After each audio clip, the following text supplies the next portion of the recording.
Mercredi 11 novembre 2015, déversement des eaux usées dans le fleuve Saint-Laurent.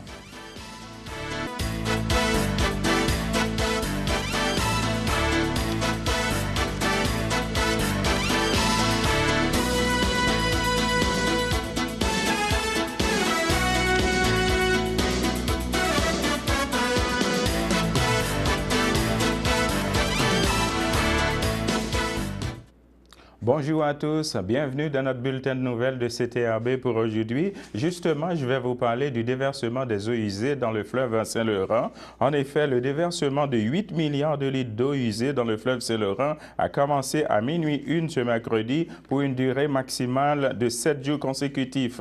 Le maire de Montréal, Denis Coderre, estime que la vague de mécontentement soulevée par la décision aura au moins permis de jeter un éclairage sur la question de traitement des eaux usées et provoquer la production de retombées scientifiques utiles. On va continuer justement sur les dires du maire de Montréal, M. Denis Coderre, qui en a fait l'annonce mardi tout en précisant que cette opération se ferait dans le respect des 4 conditions imposées la veille par la ministre fédérale de l'Environnement, Catherine McKenna, dont il a salué l'arrivée en lançant une pointe de celle qui l'avait précédée, la conservatrice Léona Agloucac. Peut-être qu'à l'avenir et maintenant, on a une ministre qui croit à la science, on a une ministre qui est transparente et on a une ministre qui est aussi ouverte. On pourra travailler davantage ensemble, on n'aura pas d'attente 1 an pour avoir des autorisations pour que par la suite, les gens puissent faire de la politique sur le dos des Montréalais et des Montréalaises. C'est ce qu'a déclaré le maire de Montréal, Denis Coderre, en ce qui a trait au déversement des eaux usées dans le fleuve Saint-Laurent. Alors, mesdames et messieurs, on va passer à autre chose pour vous parler du théâtre de plein air de la roulotte Paul Buissonneau. Les gens de 21 municipalités de la MRC de Dautrey, Joliette, Matawini, l'Assomption et Masquinongé ont goûté au théâtre de belle façon au cours de l'été qui vient de prendre fin. Justement, parlant de la roulotte Paul Buissonneau, on avait rencontré cet été les comédiens de la roulotte Paul Buissonneau qui nous ont livré ces commentaires là-dessus. En voici un extrait. Entre les différents membres de la famille Baskerville est stupéfiant. Regardez ce tableau. On dirait une réplique identique de Sir Henry.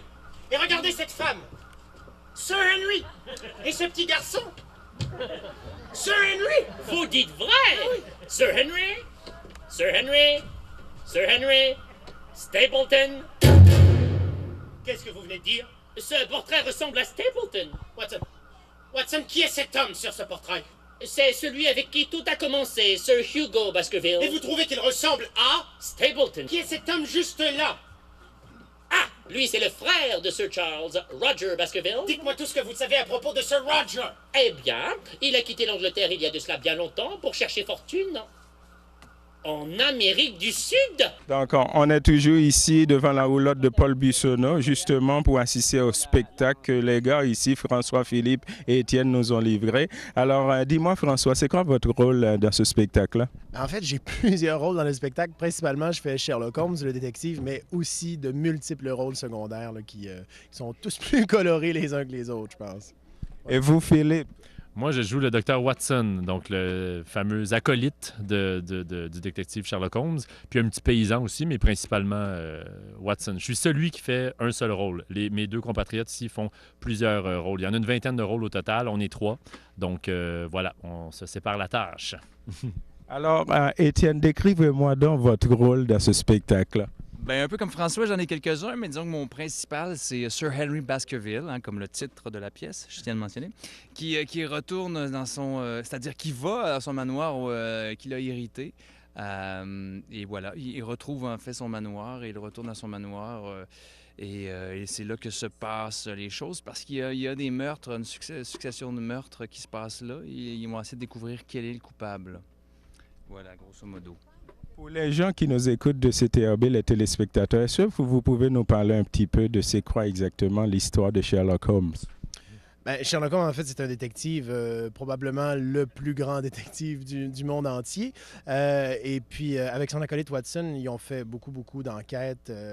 Et là, c'est justement, il y a une enquête qui se passe. Il y a le docteur Mortimer qui vient rencontrer Sherlock Holmes pour lui demander de l'aider parce qu'il sent que la vie de Sir Henry Baskerville est en danger, parce qu'il y a eu d'autres héritiers de Baskerville Hall, de ce manoir-là, qui ont été assassinés. Donc là, ils vont voir ce qui se passe là-bas pour essayer de rétablir l'ordre là-bas. Philippe, c'est un beau spectacle ce que j'ai vu ce soir. Est-ce que vous comptez pas, vous, toute la gang, aller porter ce spectacle-là ailleurs, aller faire d'autres présentations ailleurs?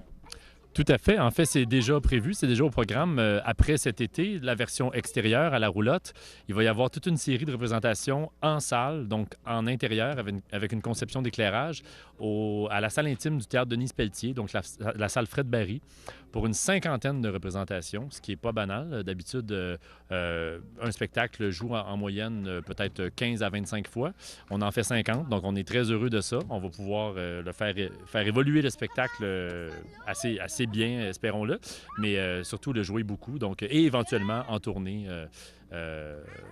dans plusieurs salles au Québec, espérons-le. Voilà. On sait que M. Paul Buissonneau nous a quittés. Alors, en jouant ce spectacle-là, dis-moi donc, quelle pensée que vous avez pour lui? Bien, je pense qu'il a légué à la ville de Saint-Gabriel et à tous ses alentours un immense patrimoine qui est la roulotte, qui nous permet de faire des spectacles et d'en faire profiter tous les gens qui le voient. Je pense que son but, je ne sais pas en fait, mais j'ose imaginer que le but de Paul Buissonneau à la base était de faire découvrir le théâtre à le plus de gens possible, gratuitement, offert de façon bucolique, comme ça, à l'extérieur, dehors. Donc je pense que c'est très touchant de pouvoir poursuivre ça, puis j'espère que ça va se poursuivre, même quand nous, on sera des vieux monsieur. Voilà. Je crois que Paul Buissonneau vous regarde ce soir et il doit être très fier là-haut. Espérons-le, on le souhaite bien. On est fiers d'en faire partie, en tout cas, ça c'est sûr. Avez-vous un dernier mot, les gars? Je veux dire que c'est super. En tout cas, la ville de Saint-Gabriel s'implique depuis les débuts avec la roulotte pour en faire un projet super dynamique qui se promène dans la région. Puis c'est super de voir ce que ça fait pour nous de se promener dans les villes et villages de la Naudière, puis de voir comment ça crée un sentiment de communauté. Puis, tu sais, c'est vraiment un spectacle gratuit qui arrive dans des endroits où il n'y aurait peut-être pas de culture sinon. C'est un super projet, puis c'est super que Théâtre Advienne que pourra, avec la ville de Saint-Gabriel, tienne vraiment ce projet-là à bout de bras d'année en année. Donc, voilà, c'est un beau projet, puis c'est important de le faire rayonner. Donc, voilà. Et vous, Philippe? Je vais dans le même sens. C'est merveilleux de découvrir toute la région de la Naudière avec ce spectacle-là. On est vraiment en tournée. Cet été, c'est de la tournée. On n'est jamais au même endroit de soir en soir, de jour en jour. Puis on découvre des communautés diverses et très intéressantes. Ça réagit de façon totalement différente à chaque endroit. Donc, on découvre autant que le public découvre. C'est une rencontre, vraiment. Donc, ça se passe jamais de la même façon. Puis c'est vraiment très riche de pouvoir faire ça. Et vous, Étienne? Alors moi, je ne suis pas du tout d'accord avec ce que mes collègues... Non.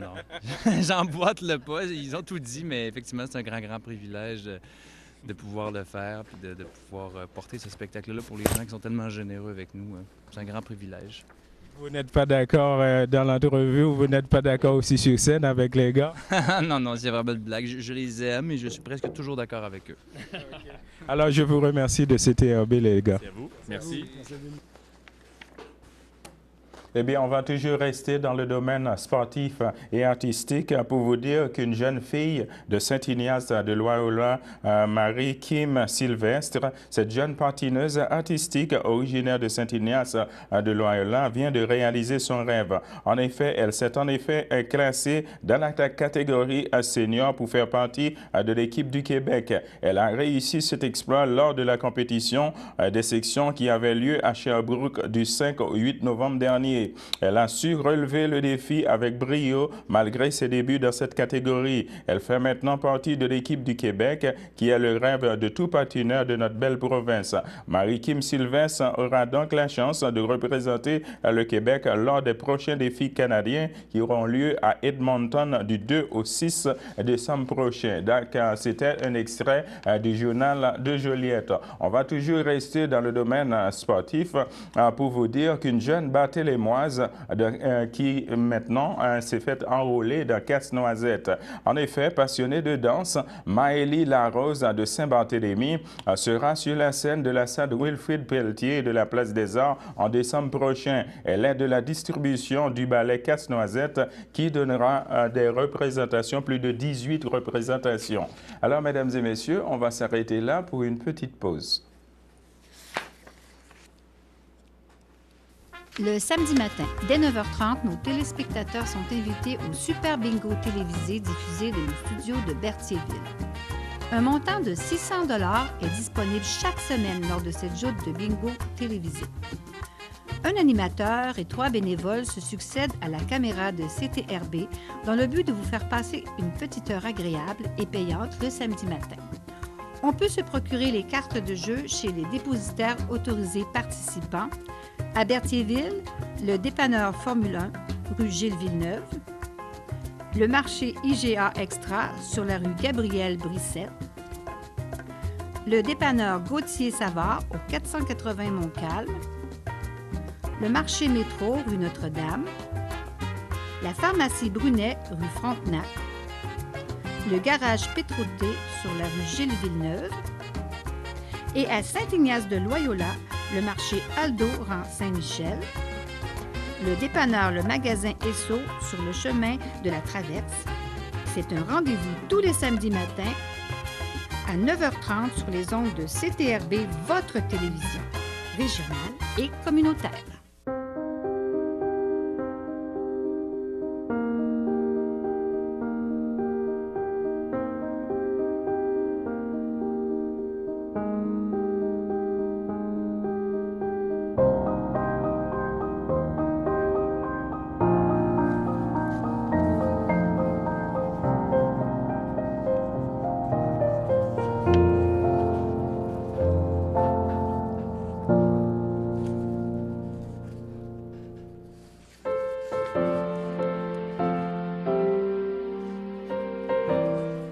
De retour, mesdames et messieurs, pour les anniversaires, pour vous dire que l'ordre des filles d'Isabelle, siècle 699, souhaite bonne fête à Madame Carole Tremblay. La FADOC de l'île du Pas souhaite également une bonne fête à Monsieur Nicolas Champagne et aussi à Madame Armance Grégoire. Ensuite, l'ordre des filles d'Isabelle, toujours siècle 699, souhaite également une bonne fête à Monsieur François Lebrun et aussi à Madame Jacqueline Perrault. Ça, c'était pour les anniversaires d'aujourd'hui. Et bien justement, je vais vous lire quelques petites annonces pour vous dire pour la guignolée de 2015. En effet, le vendredi 27 novembre, le samedi 28 novembre et dimanche le 29 novembre 2015, la guignolée de la Société Saint-Vincent-de-Paul se fera dans les rues de Berthierville et Sainte-Geneviève de Berthier. Des tirelires sont également disponibles dans les commerces de Berthier. De plus, un dîner spaghetti sera offert prochainement à la date et le lieu de ce repas vous sera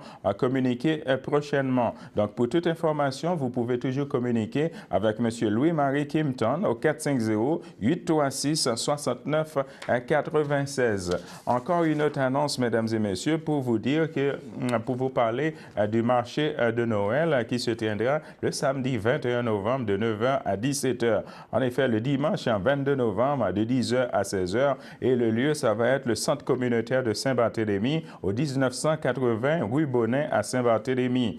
Donc, vous pouvez venir magasiner vos cadeaux du temps des fêtes et de ce fait même encourager les gens de la région. Et puis, un tirage va avoir lieu sur place. Alors, justement, je viens vous parler des guignolés et des paniers de Noël. Maintenant, je vais vous parler d'autre chose. Hier, au Centre d'action bénévolat de Dautrey, il y a eu une conférence tout à fait intéressante sur le diabète. En voici un extrait. Voilà de Dautrey. Je viens justement d'assister aux conférences sur le diabète. Je suis en compagnie de Dr Martin et aussi de Mme Carole Savage-Martin. Dr Martin, qu'est-ce qui vous motive justement à donner toutes ces conférences-là sur le diabète comme ça? D'accord, je ne ferai pas de blague, mais c'est mon épouse qui me motive. Non, dans le fond, je le dis, le thème de ma conférence, c'est la pandémie silencieuse du siècle et j'ai beaucoup de misère à réaliser que les gens ne respectent pas ce qu'on leur enseigne. Okay? Parce qu'on leur enseigne ou on les avise d'eux. Mais OK, on a bien compris. En 1950, on ne savait pas c'était quoi la malbouffe. OK? Là, on le sait. Exemple semblable. J'ai chez moi, dans un Paris Match ou un live, une photo de Jacqueline Kennedy. Enceinte, beau costume de bain rose, cigarette au bec. On ne savait pas que la cigarette était néfaste. Maintenant, on le sait. Alors, c'est la même chose pour la malbouffe. Le diabète, c'est aussi une question de discipline et de courage. C'est ce que nous a révélé le docteur Martin. Donc, en voici un extrait. Dans le fond, c'est que si on veut agir sur la maladie, il faut que les gens aient la connaissance de la maladie pour être capable de la contrôler. C'est pour ça qu'en faisant de l'enseignement, puis en disant, par exemple, les étapes qu'on traverse à la maladie, ça encourage les gens à se prendre en main. Et le but de l'enseignement, c'est ça, c'est la connaissance de la maladie. Votre mari, tout à l'heure, avait dit que c'est vous qui le motive justement pour donner toutes ces conférences-là sur le diabète également. Est-ce que vous êtes diabétique, vous? Je suis diabétique depuis 31 ans à l'insuline. En tant que diabétique, qu'est-ce que vous aimeriez dire aux gens qui ne sont pas diabétiques ou bien qui ne savent pas encore ce que c'est le diabète? Qu'est-ce que vous aimeriez leur dire? Parce que je sais que le diabète, comme vous avez dit tout à l'heure au cours de votre conférence, c'est une question de discipline et de courage. Je pense que la première chose, c'est au moins une fois par année, dans les prises de sang qu'ils font chez le médecin, il faut qu'il y ait le test du taux de sucre dans le sang et l'hémoglobine glyquée qu'on a dit. Mais il y a aussi dans les pharmacies où, si le moindrement, on a des symptômes, à ce moment-là, d'aller faire un test sur le bout du doigt. Et une fois par année, on essaie de faire du dépistage aux Galeries Joliette. Et ça peut être même fait dans les CLSC s'ils ont l'appareil et les appareils avec les bâtonnets. Parce que ça coûte cher, la maladie. Pour un bâtonnet, un test, ça coûte autour de 90 à 1 $ par test.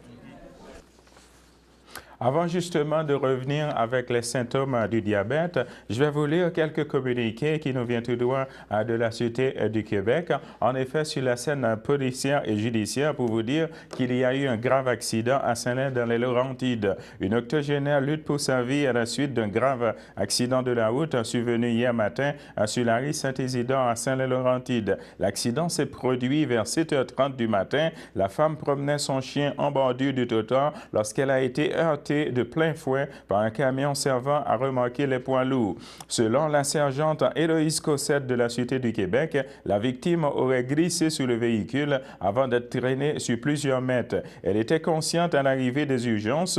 Elle a rapidement été conduite dans un centre hospitalier dans un état grave et on craint pour sa vie. Le secteur de la rue Saint-Isidore a été fermé à la circulation le temps que les enquêteurs spécialistes en collision puissent reconstituer la scène. Justement, on va toujours rester dans le cadre sur la scène policière et judiciaire, justement pour vous parler du début de procès de Benoît Pozzebon. Le procès de Benoît Pozzebon, accusé d'homicide involontaire, s'est amorcé le 9 novembre au palais de justice de Joliette. 34 ans, il est soupçonné d'avoir causé la mort de Sylvain Nuguin le 29 juin 2013. Le drame serait survenu à Saint-Donat. La couronne représentée par Maître André Ledoux devrait être attendre une quinzaine de minutes une quinzaine de témoins. Dans la présentation de la preuve, l'accusé est représenté par Maître Michel Leclerc de l'aide juridique. Lors de l'ouverture du procès, la couronne a fait une déclaration d'ouverture. Selon Maître Ledoux, le 29 juillet 2013, l'accusé et la victime ainsi que des amis étaient réunis dans un chalet de Saint-Donat sur la rue des Pins dans le cadre des retrouvailles d'anciens collègues de classe. À un certain moment, la conjointe de M. Pozzebon serait allée se coucher. Sylvain Nuguin était là et il l'a rejointe et il lui aurait fait des avances sexuelles. Une chicane aurait éclaté. L'accusé et sa conjointe auraient quitté le chalet. Vers 5h30 du matin, Benoît Pozzebon serait revenu sur les lieux un peu plus tard. C'est là qu'une bagarre aurait éclaté et la victime se serait retrouvée au sol. Le procès est prévu pour 2 semaines et est présidé par le juge Claude Lachapelle. Maintenant, on va revenir sur la conférence du diabète que j'ai assistée au Centre d'action bénévole de Dautrey hier sur la rue Champlain, ici à Berthierville, pour vous parler des symptômes du diabète. En voici un extrait. Docteur Martin, comment on découvre qu'on est diabétique? Comment qu'on découvre? Bon, on a bien dit, le diabète type 1, c'est pas compliqué. Je m'excuse. Des symptômes, polyurie, polydipsie. Donc, boire beaucoup, uriner beaucoup, on perd du poids parce que l'insuline ne fait pas là. Ça, c'est... On mange beaucoup. OK? Polyphagie, polydipsie, polyurie, polyphagie, perte de poids. Les 4 P. Et le diabète type 2, lui, il est moins dramatique, d'accord?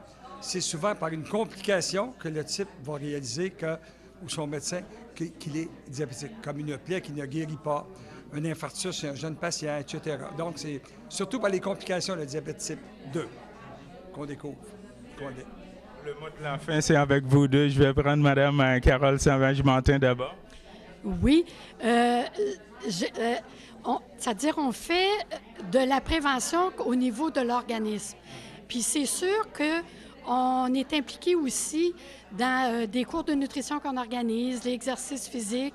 On fait aussi de l'aquaforme, mise en forme. On donne des conférences. On envoie des enfants au camp Carouanis. Alors, il faut s'inscrire à Diabétique Lanaudière, qui est un organisme à but non lucratif. Et il faut, à ce moment-là, qu'un diabétique qui apprend de la maladie nous appelle, parce qu'on peut avoir de la documentation qu'on peut leur fournir. Et vous, pour le mot de la fin, Dr Martin? Pour le mot de la fin, d'accord?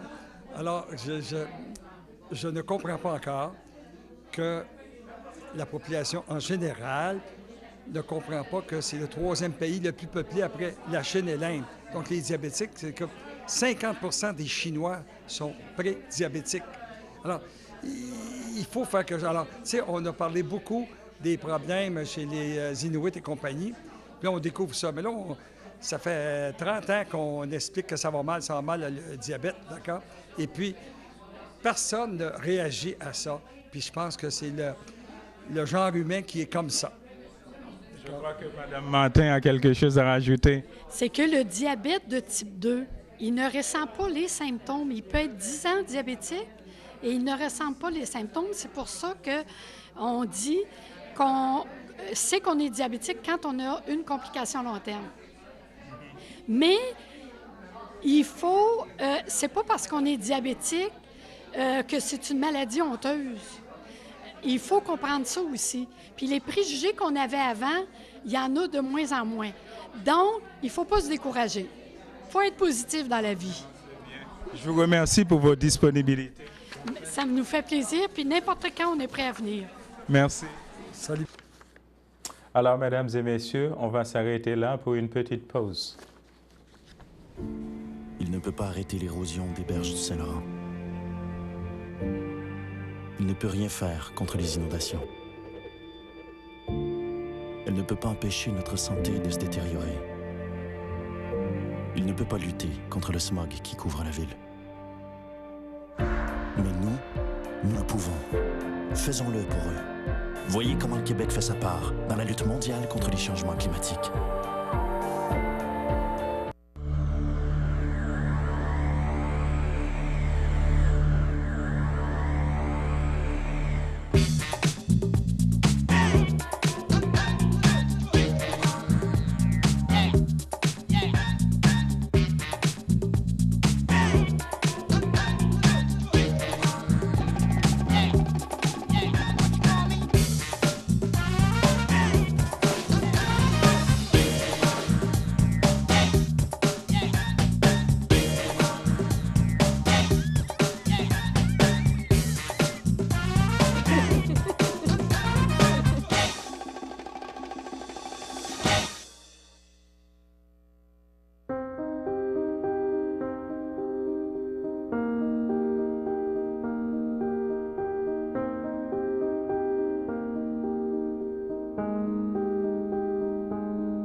retour, mesdames et messieurs, pour les avis de décès. En effet, au CHSLD de Notre-Dame de la Merci à Montréal, le 5 novembre 2015, à l'âge de 80 ans, est décédé M. Gabriel Détrempe, époux de Mme Agathe Massé demeurant à Montréal et natif de Saint-Cuthbert.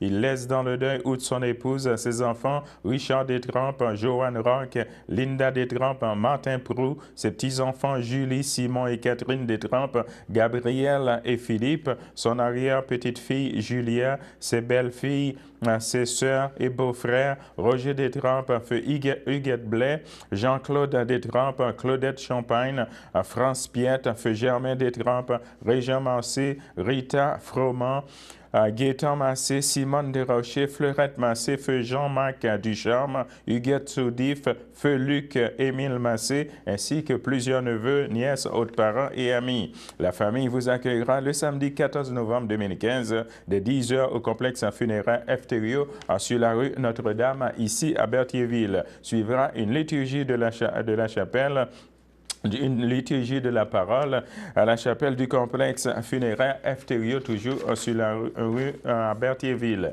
Alors, mesdames et messieurs, justement, je vais vous parler de la Société canadienne du cancer dans notre rubrique santé ici à CTAB pour vous dire que la Société canadienne du cancer vous met en garde contre le gaz radioactif, le radon, sur ses conséquences néfastes sur le cancer et sur la santé de tous. Alors, de retour avec la météo.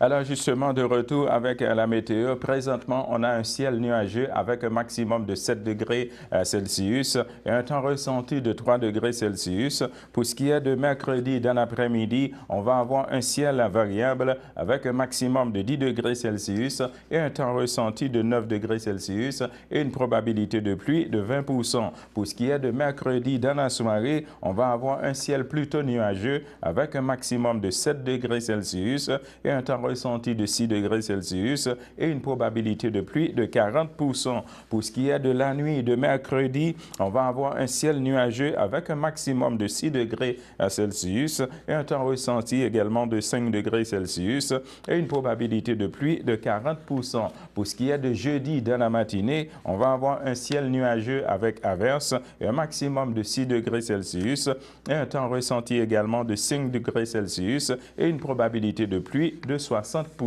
Alors, mesdames et messieurs, c'est ce qui complète notre bulletin de nouvelles pour CTRB aujourd'hui. Je vous donne rendez-vous demain midi à la même heure. Bonne journée à vous sur notre antenne.